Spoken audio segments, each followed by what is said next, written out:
the reality is, folks take word of mouth. They'll take a reference from their brother-in-law or a friend at work, coworker. Somebody had a decent experience, and then the problem is if they're unlicensed, a few things are in play here. You don't have the protections. Right. So if it's a residential contract and something goes wrong with a licensed contractor, you may have access to the residential contractor's recovery fund. In that, you can recoup up to $30,000 per complaint.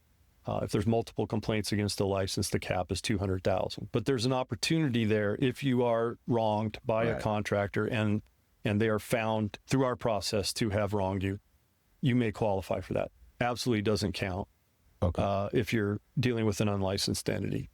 The other thing with unlicensed entities, though, is those workers that they bring with them don't have the worker protections that most folks have come to expect.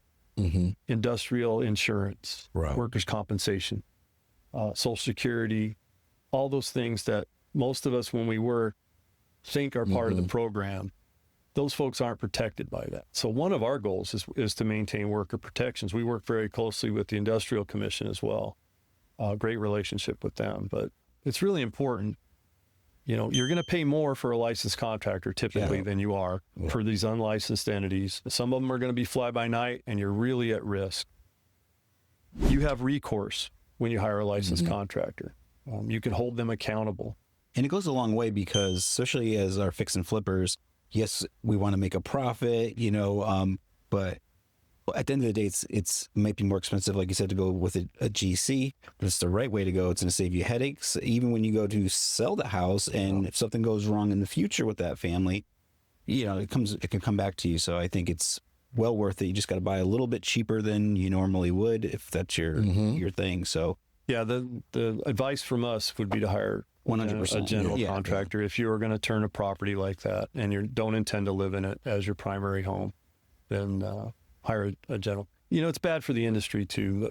Those projects are rightfully in the lane of general contractors, and they're being denied an opportunity to make a living themselves by folks taking that role on unlawfully by themselves. Well, it sounds like Rock is heavily in the space of consumer protection, right? So you want to make sure that the homeowner or whoever the contractor hires or whoever hires the contractor is protected in the event that there is due recourse that need to be taken or something like that.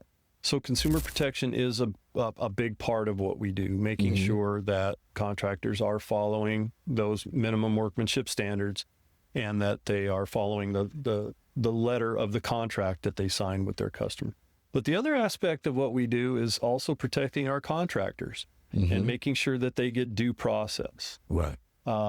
One of the things that I like to say is this is a pretty thick book, but I don't think the word perfect is anywhere in this book. And so there are, at times, customers have unrealistic expectations of perfection when it comes to construction in the state of Arizona. And so we are there to make sure that contractors are treated fairly